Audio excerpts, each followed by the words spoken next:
los Hechos de los Apóstoles, capítulo 2, versículo 36.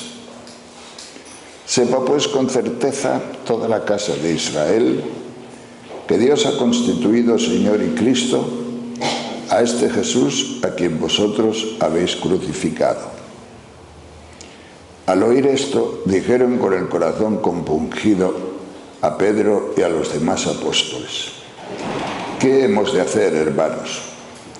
Pedro les contestó: convertíos y que cada uno de vosotros se haga bautizar en el nombre de Jesucristo para remisión de vuestros pecados, y recibiréis el don del Espíritu Santo. Pues la promesa es para vosotros y para vuestros hijos. Palabra de Dios. Queridos hermanos, en esta cuarta semana hemos añadido a este anuncio de San Pedro, que es el querigma principal de la predicación cristiana: vosotros habéis crucificado a Jesucristo, etcétera, de lo que hemos hablado estos días. Y el último día, pues, dijimos y hablamos de convertíos a Jesús, y hoy se añade: y recibiréis el don del Espíritu Santo. Esto es importante, y para eso estamos aquí, para recibir el don del Espíritu Santo. ¿Qué es eso del Espíritu Santo? ¿O qué puede ser eso del Espíritu Santo? A lo mejor lo hemos oído nombrar, pero a medias en nuestra vida, porque la verdad es que en muchas épocas no se ha hablado del Espíritu Santo. Se habla poco. Teníamos otra forma de actuar. Había mucha moral, muchas obras, mucho hacer. Y cuando uno hace las cosas no necesita que se las hagan. Pero como las cosas del cielo no las podemos hacer, sí que necesitamos al Espíritu Santo, que es el único que nos puede meter cielo en nuestros corazones, el único que puede engendrarlo y el único que puede hacernos, por lo tanto, criaturas nuevas. Pero el Espíritu Santo es ni más ni menos que Dios, la tercera persona de la Santísima Trinidad es Dios. Y entonces, cuando aquí se te da el Espíritu Santo, ¿qué es lo que se te da? Dios. Se te mete a Dios. ¿Y dónde se me mete? ¿Dónde se me mete a Dios? En tu espíritu. ¿Y qué es lo que puede hacer Dios en mi espíritu? Lo primero que puede hacer Dios en tu espíritu es hacerte amigo suyo, hacerte hijo, entrar en su familia.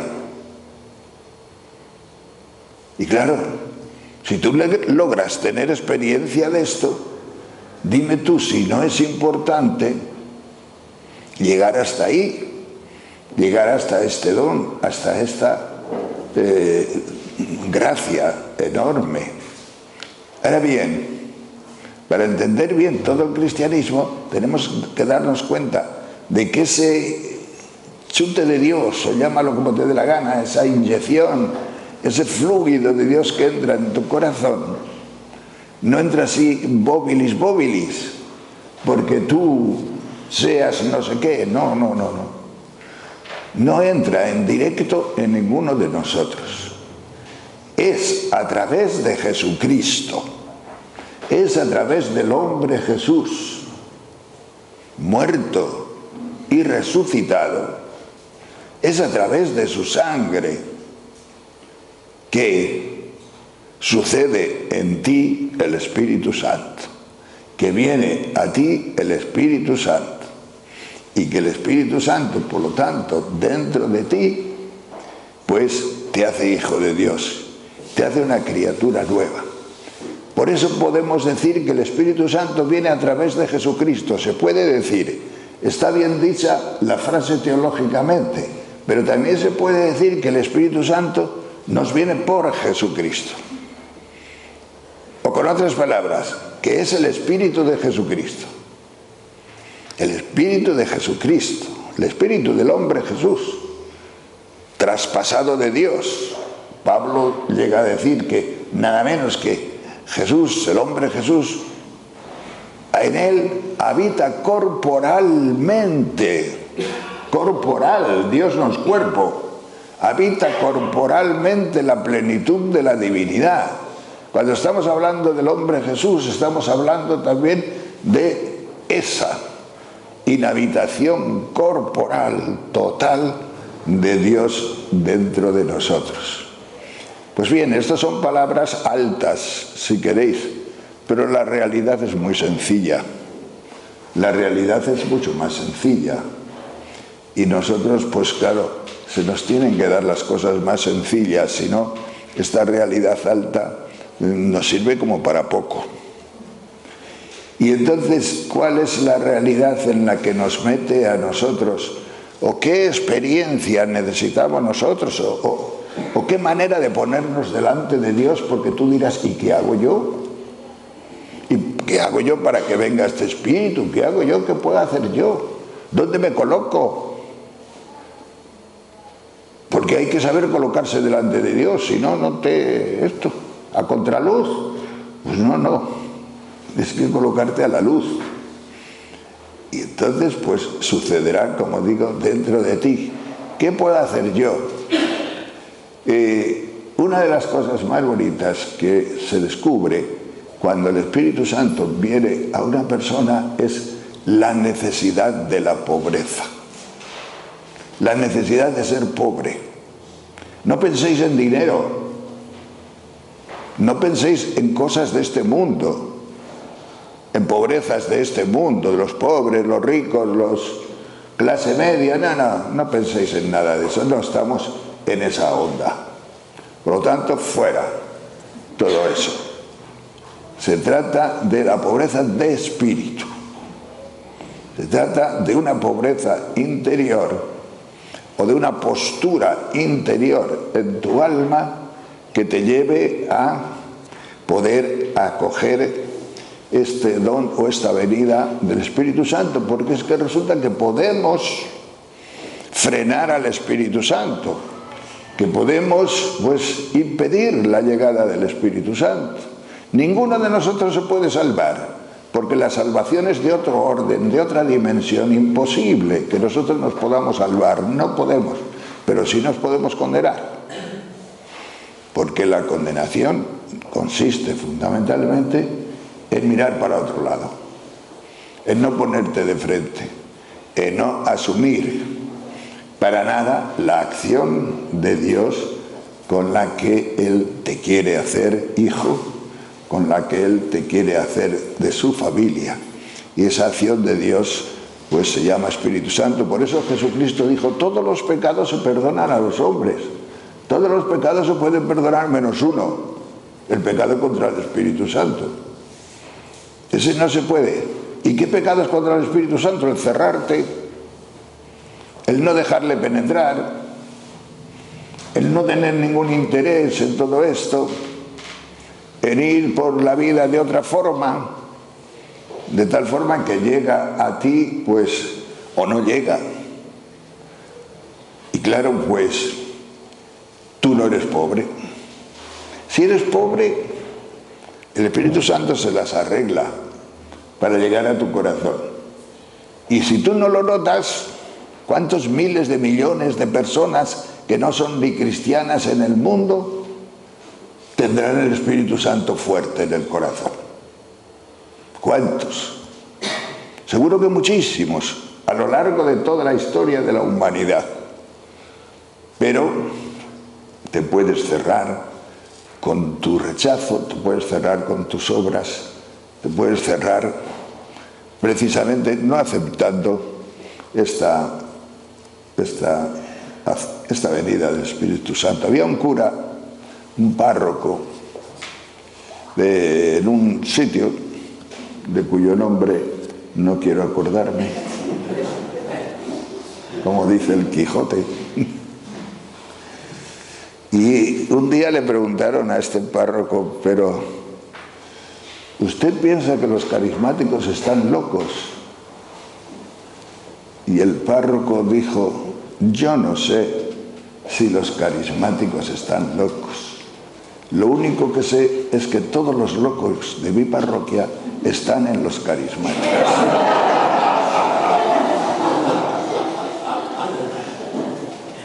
Y es una cosa que define muy bien, define muy bien a este grupo, porque figúrate que no hubiera locos entre nosotros, figúrate que no hubiera gente extraña, figúrate que no hubiera pobres, figúrate que escogiéramos, figúrate que fuéramos selectivos hasta el punto de decir, no, mira, tú no, porque tienes el pelo rufo, o tienes la cara, no sé, manchada.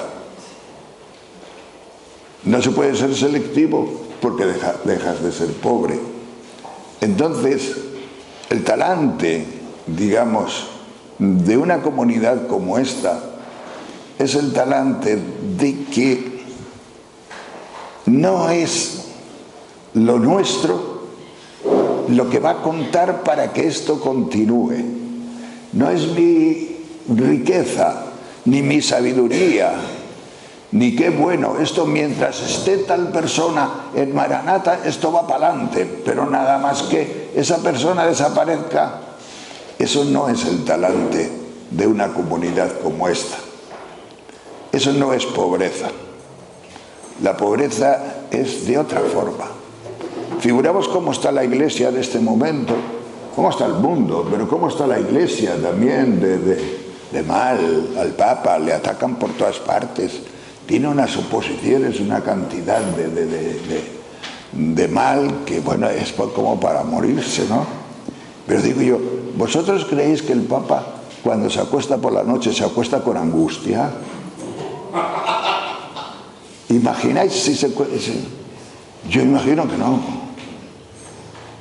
¿Pensáis que el Papa duerme a pata suelta? Se dice así, ¿no? A pierna suelta. Pues yo creo que sí. ¿Por qué? Porque tiene mucho espíritu. Pero sobre todo espíritu de pobreza. ¿Qué significa espíritu de pobreza? Significa que él sabe en lo profundo del corazón, porque se lo ha regalado el Espíritu Santo, que la historia la lleva él, Jesucristo, y que la Iglesia la lleva Jesucristo. Que no se preocupe. Ese es un pobre.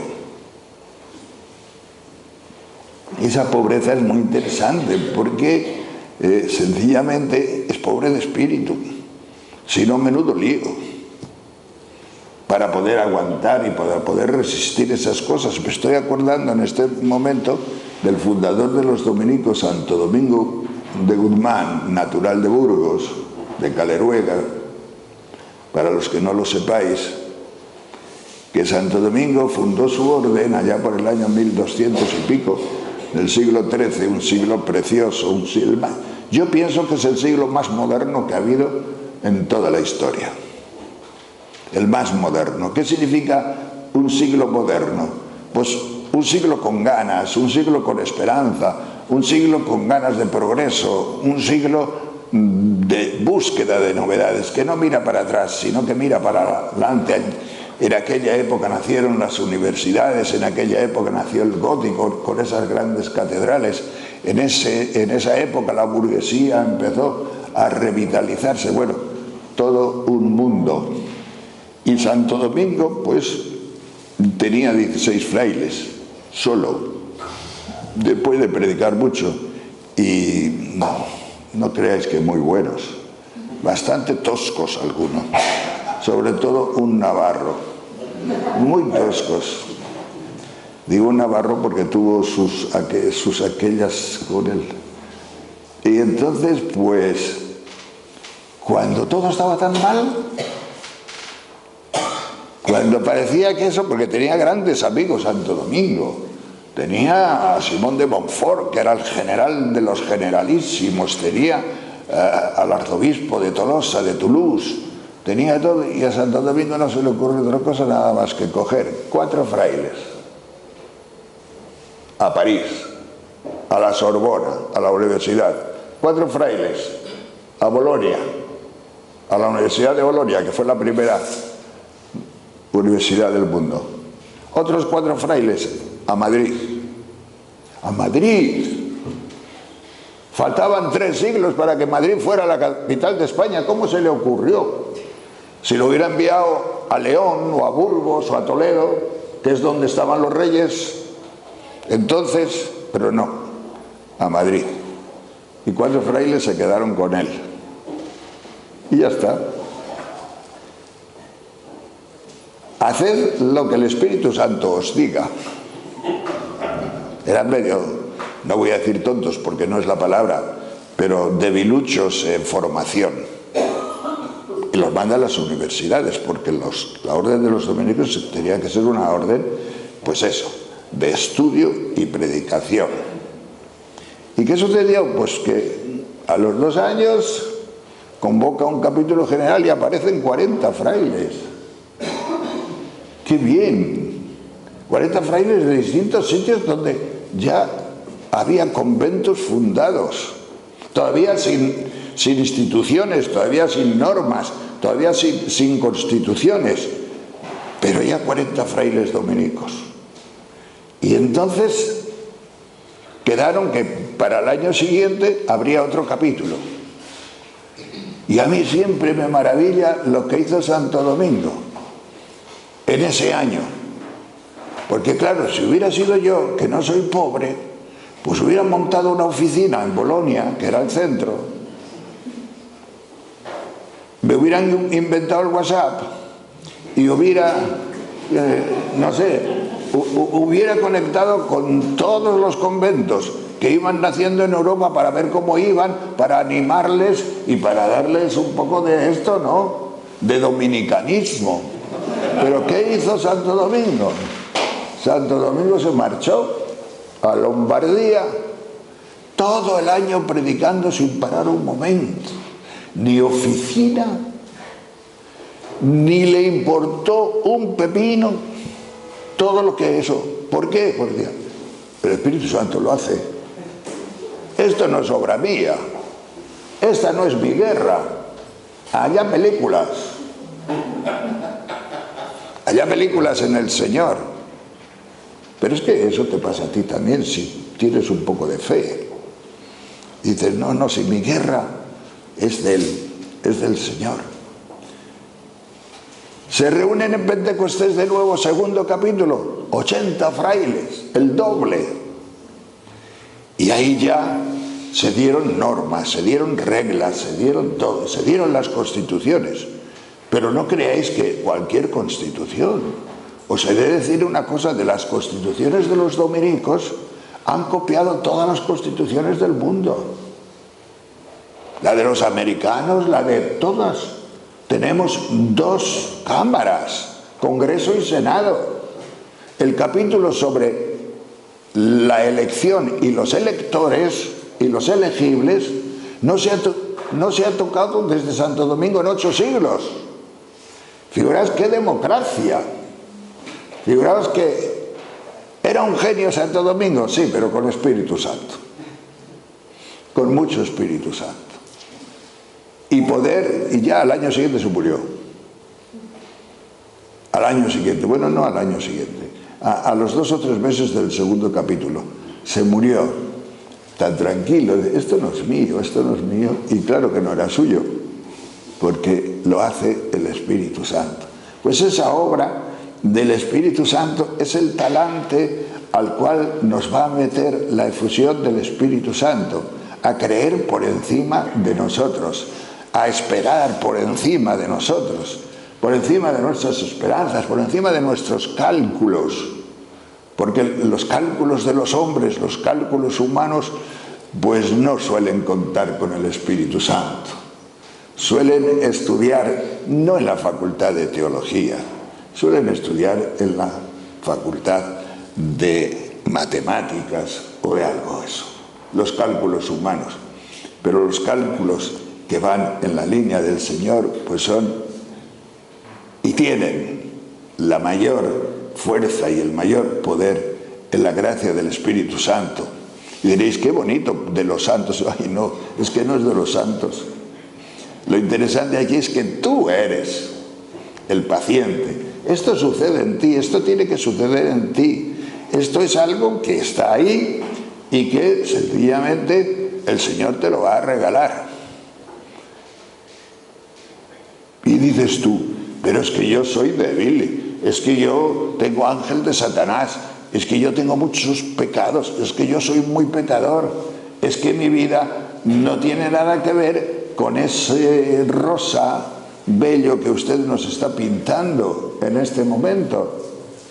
Ah, pero es que precisamente eso es lo que le encanta al Señor. Tu vida rota, tu vida pequeña, tu vida pecadora, tu vida pobre, le encanta. ¿Por qué? Porque ahí se manifiesta todo el poder de Jesucristo, se manifiesta toda la gracia de Jesucristo, se manifiesta la gratuidad de Jesucristo, la justificación gratuita, la gratuidad de Jesucristo, que por grandeza y benevolencia de Dios te quiere salvar. ¿Por qué te quiere salvar? Porque eres hijo suyo si tú lo aceptas. Porque eres hijo suyo. No te pone condiciones, ni te va a poner condiciones, porque si no sería salario. Eso lo dice San Pablo a los romanos. Si Dios te pone condiciones y las cumples, no te salva gratuitamente, no hace nada especial, simplemente has cumplido, te lo has ganado, es un salario, se te debe, pero no, Dios es mucho Dios para hacer que se te regale todo y que al final le tengas que dar las gracias a Él de todo, porque nosotros no estamos acostumbrados a esta forma pobre de realizarse en la vida. Por eso os decía antes, si en Maranata o en cualquier otro sitio veis pobres, que a lo mejor habéis visto y algunos raros, porque hay mucho loco por aquí entre nosotros. No os extrañe, porque es de los pocos sitios que encontraréis donde a los tontos se les acepta. Es decir, a los que no llegan a la media se les acepta. Y se les acepta, y si se les acepta en el espíritu como se les acepta, pues los pobres muchas veces tienen cosas geniales. Hay mucho más a recibir que a estorbar. A ver si me entendéis. No puede ser un grupo selectivo este. ¿Por qué? Porque si es un grupo selectivo, sencillamente entonces nos hacemos nosotros dueños de la situación. Ya no dejamos que el Señor... Esto. En tu casa tienes un hijo malo, tienes a alguien malo, tienes, yo qué sé, las cosas que suceden en las casas. Cuántas pobrezas, cuántos sufrimientos. ¿Cómo se pueden enfocar todas esas cosas?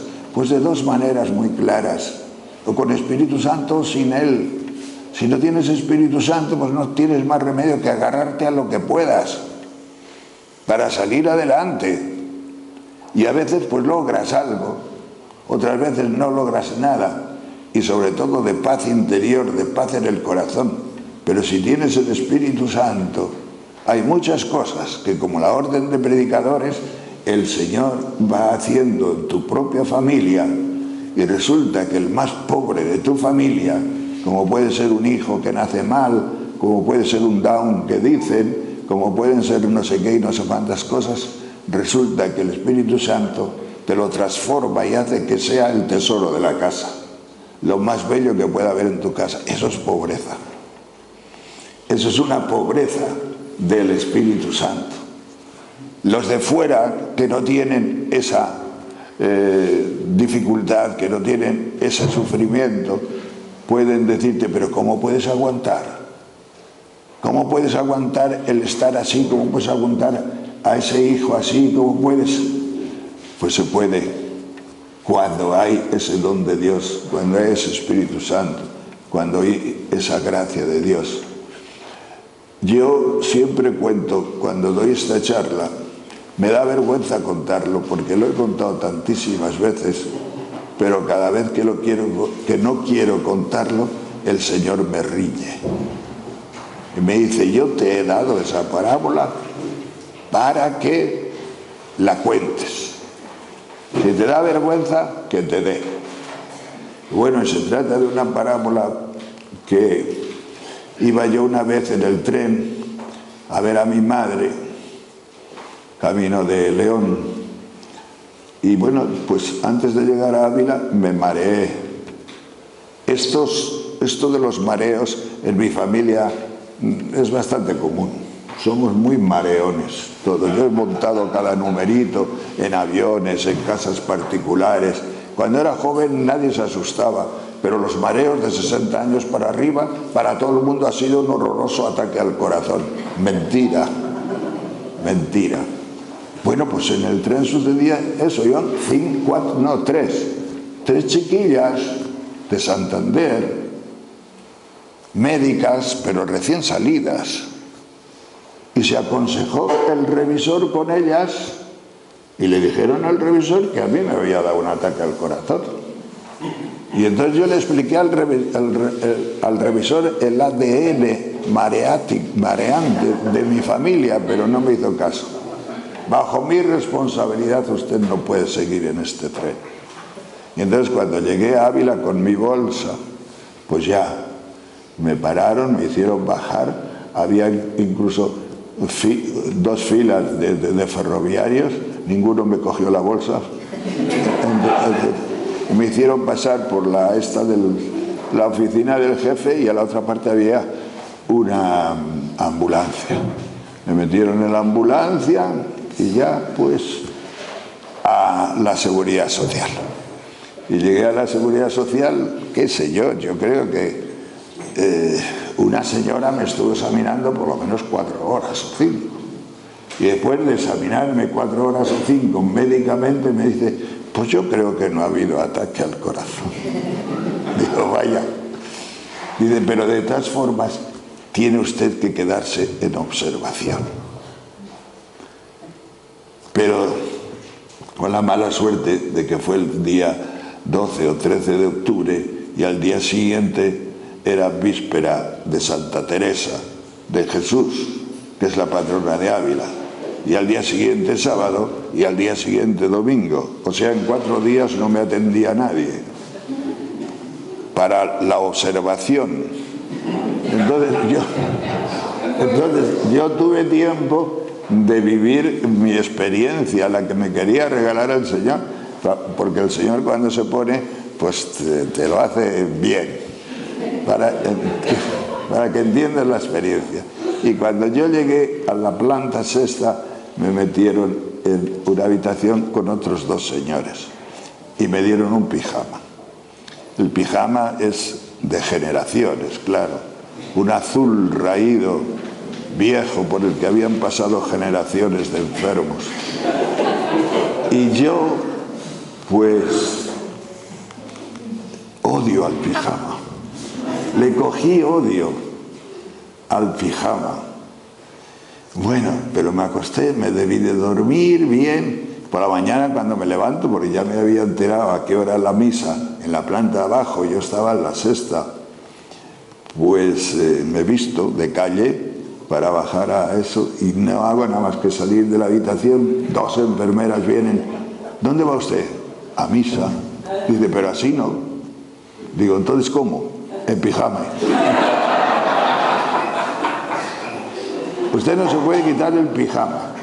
Me dieron un albornoz y bajé para abajo. No podéis imaginar la misa tan horrorosa antipijama que pasé. Ni Jesucristo ni nada. Allí no había nada más que eso, antipijama. Y después cuando subí arriba, pues seguía con la misma tecla y todo el tiempo diciendo, me marcho de aquí, me marcho, me marcho. Además tenía una hermana enfermera que se murió, la pequeña, se murió de cáncer. Y entonces tenía una hermana enfermera que llegó allí y me quería sacar a todo trance. Dice, vámonos, déjate, pintas tú aquí de observación. Pero bueno, yo le dije que no, que me quedaba. No sé por qué lo hice, el Señor sería. Y llega, fueron dos hermanas, pero la enfermera era la que más tiraba para que saliera. Y entonces, pues a lo largo de la mañana me sucedió una cosa muy interesante, que la vi ungida por el Señor. Y es que, bueno, yo soy bastante comunicativo. Y en la planta sexta no había nada más que señores y todos con el mismo pijama. Todos igualmente vestidos. Y entonces yo me di cuenta qué facilidad para charlar, qué facilidad había allí para contarnos nuestras penas, nuestras situaciones, porque todos estaban enfermos menos yo. Todos tenían sus problemas, todos estos, y me contaban, ¿y a usted qué le pasa? Pues mire esto, me pasa esto, pero claro, como estoy en observación y los médicos no me observan, pues saben ustedes lo que hice yo para asegurarme yo mismo. Me bajé abajo, a la planta 0, y digo, voy a ver si tengo mal del corazón, sí o no. Y entonces cogí las escaleras a toda mecha, pero subí corriendo como un loco hasta la 6ª planta. Y llegué a la 6ª planta tan tranquilo, digo, no debo tener ataque al corazón. Y entonces, pues, el Señor me iluminó y me di cuenta lo necesario que es el pijama para poder hablar cosas en comunidad. Lo necesario que es el pijama para contarnos nuestras penas, para contarnos nuestras pobrezas. Porque como todos éramos pobres, para contarnos pues todas estas cosillas. Lo que se me ha quedado es, después de comer allá, acostarse señores, viendo la televisión, entre ellos yo, un culebrón venezolano que se llamaba Rubí, y 14 señores, y muertos de risa, unas carcajadas tremendas. Alguno decía, anda que si me viera mi mujer ahora. Y entonces pues yo salí de allí con la idea de que hay que ser pobres, desde luego, y el pijama nos hace pobres, el pijama nos desviste, el pijama nos quita nuestras singularidades. Yo soy más que tú porque llevo una corbata de no sé qué. Un señor que había allí muy alto, con barba, se vistió de calle porque le dieron el alta y ya no le podíamos hablar, ya era otro ser, ya pertenecía a otra comunidad, el alta.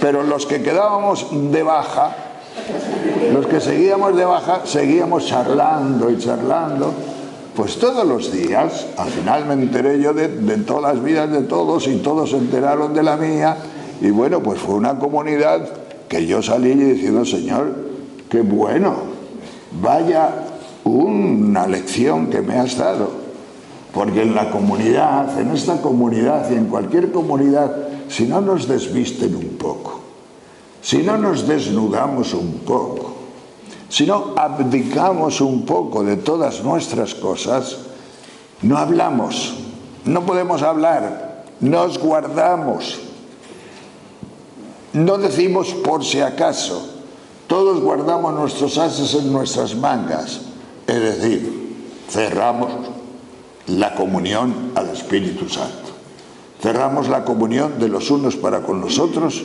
al Espíritu Santo, y el Espíritu Santo no puede venir a nosotros y a nuestros corazones porque sencillamente no le dejamos. El Espíritu Santo es comunicación, y si no nos comunicamos, pues el pobre Espíritu Santo no hace una comunidad, y si no hay comunidad es muy difícil que se crezca en Jesucristo, Porque en Jesucristo tenemos que caminar juntos y crecer juntos desde nuestras pobrezas. El problema no está en la pobreza.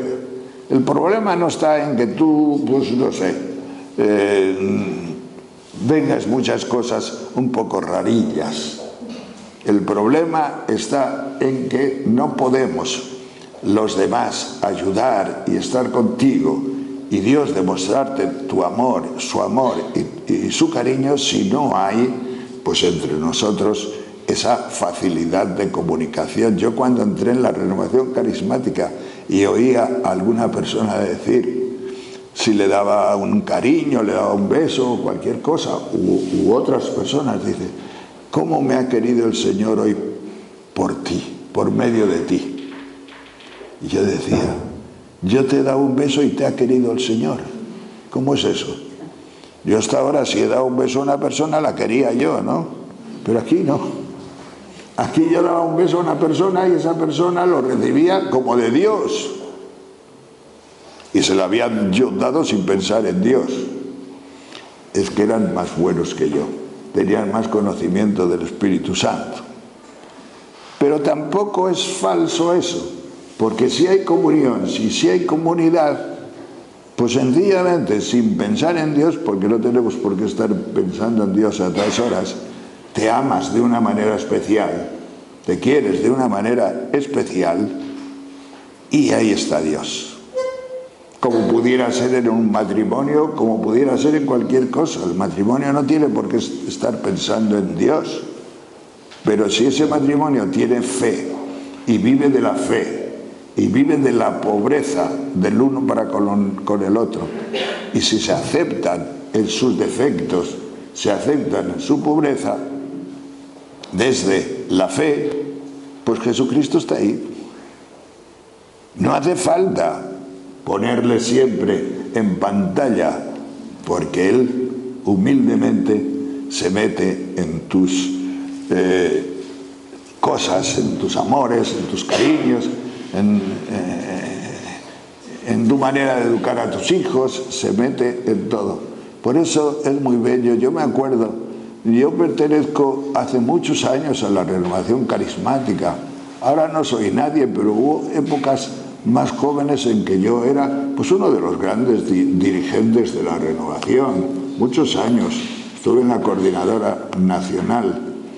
Pero aún dentro de la renovación no podéis imaginar vosotros las peleas que ha habido entre nosotros, por ejemplo, para la paz, para dar la paz. Porque si el carismático era jesuita, la paz se daba de una forma. Si era no sé qué, la paz se daba de otra forma. Si era de estos rancios, pues la paz se daba como en las parroquias. Si era un chus, decía, no. Beso fuerte y además que se oiga. ¿Por qué? Pues porque el Espíritu Santo, ¿cómo le vamos a coartar? Date un buen beso, date un buen abrazo, libérate de tantas heridas como tienes ahí, de tantas cosas que a lo mejor ni te has dejado dar un beso en tu vida. Ya no digo darle, ni siquiera que te lo den. Y también se puede uno huir, también puede uno huir del Espíritu Santo no dejando que te quieran. También se puede huir así, no dejando que el Espíritu Santo, no romped al Espíritu Santo. Cuando nos damos la paz en la misa, no rompáis al Espíritu Santo, porque el Espíritu Santo quiere pasar de uno a otro, a través de los abrazos, a través de lo que sea, a través de los besos, a través simplemente de la mano, pero déjale pasar, y déjale pasar con el cariño con el que el Señor quiere que vivamos todas estas cosas. Pues bien, hermanos, dentro de unos días, el domingo, pues vamos a tener la efusión del Espíritu Santo, que viene a hacer en nosotros muchas cosas muy bonitas, vitales, profundamente vitales, que van en la línea de tu crecimiento y de tu calidad de vida, no solo espiritual, sino psicológica. El Espíritu, ahora lo dicen todos los psicólogos ya, lo que ayuda a la fe, lo que ayudan estas cosas. Ahora ya, pues prácticamente ya se va convenciendo de que hay una calidad que, aunque sea puramente psicológica, pero que si se añade la dimensión trascendente, la dimensión del más allá, la dimensión de la fe, pues la calidad interior del ser humano sube muchos enteros. Sube muchos enteros. Hoy día está un poco de moda esto de ser religioso, no religioso confesional, digamos así, pero de tener ciertas actitudes se lleva. Si no lo buscas en la Iglesia católica, pues lo buscas en el no sé qué de no sé dónde, allá lejos. Pero se busca cierto talante o tinte de espiritualidad, sencillamente pues porque, bueno, entre otras cosas yo creo que porque la gente necesitan gestos de esto, ¿no? Si pones ya religiosidad, ya probablemente muchos lo rechazan, pero el estilo espiritual del ser y del vivir, pues no se rechaza. ¿Por qué? Porque se necesita. Porque los hombres necesitamos al Espíritu Santo. Pero nosotros, si lo podemos tener al 100% de lleno, es de lo que se trata.